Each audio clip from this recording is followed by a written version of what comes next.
All right, today we are going on a mission. Think of yourself as a food detective, because we're about to uncover the truth that's hiding behind the labels of all those so-called healthy foods. It is time to crack the code. So let's just get right to it. You're in the grocery store. You reach for something that looks healthy. I mean, the package says organic or natural or low fat. But is it actually good for you? Or is that package telling you a little white lie? Okay, so the main trick you've got to know about is something called the health halo effect. It is a super clever marketing tactic. They slap a buzzword on a nice, clean-looking package, and suddenly we think the whole thing is good for us. This halo, it can totally blind us to what's really inside. So let's officially begin our investigation. We're going to start by looking at the language they use on the packaging, the very words that are designed to create that misleading health halo in the first place. You know, what's really wild is how familiar all these words are, right? In fact, a 2016 study found that just seeing the word organic can make people completely misjudge how many calories or how much fat is in a food. These aren't just words, they are powerful psychological triggers. Okay, so if those buzzwords are just a distraction, who are the actual culprits hiding behind them? It's time to unmask the three main suspects that are probably lurking in your food right now. First up, wanted, sneaky sodium. We always think of sodium with things like chips and takeaway food, but believe me, its criminal network runs deep. It hides in places you would never, ever suspect. And here are its favorite hideouts. I mean, you might be genuinely surprised to see baked beans, plant-based burgers, or even cottage cheese on this list. A lot of us eat these things thinking they're a great choice, but they can be absolutely loaded with sodium. And here is the most important clue you need. The Australian Dietary Guidelines say we should cap our daily intake at 2,000 milligrams. That's it.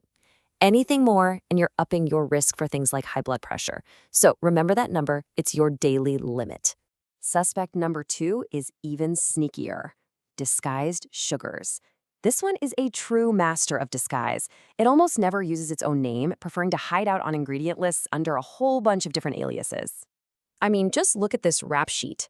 Rice malt syrup, glucose, fructose, dextrose. Guess what? It's all just sugar. And its hideouts, they're the snacks we give our kids or grab after a workout, like juice boxes, protein balls, and yep, even those seemingly innocent salad dressings. And hey, don't just take my word for it. The authorities are super clear on this one.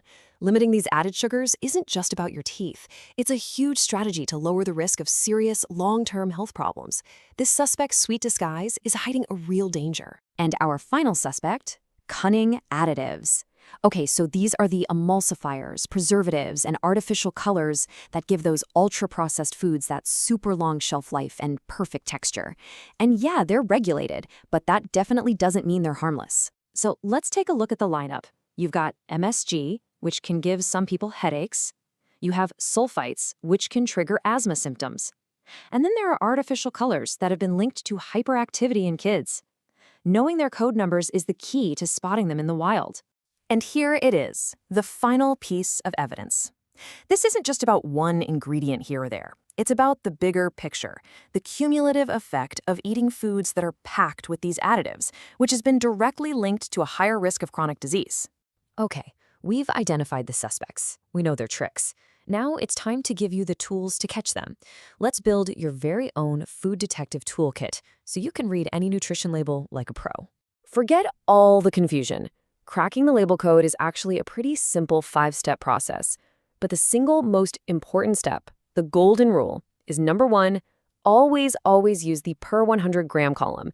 It's the only way you can make a fair apples-to-apples comparison. That per serve column can be so misleading. And here are your cheat codes. Seriously, these are the critical clues you're looking for.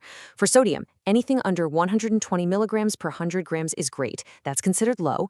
For saturated fat, try to stay under 3 grams. And my absolute favorite rule, if sugar or oil is one of the first 2 ingredients, just put it back on the shelf. All right, now that you've got the skills, let's actually put them into practice. This is where all that detective work really pays off, by making simple, smart swaps that give your health a major upgrade. Just take a look at this classic example. Bottled salad dressing is a major hideout for hidden sugars and all kinds of additives. A super simple swap to some good olive oil and lemon juice gives you all the flavor with literally none of the junk. See, it's that easy. And this idea applies to pretty much your entire pantry. Swapping that flavored yogurt for plain Greek yogurt with some real fruit cuts out so much sugar. Trading a muesli bar for some whole grain toast with nut butter gives you way more fiber.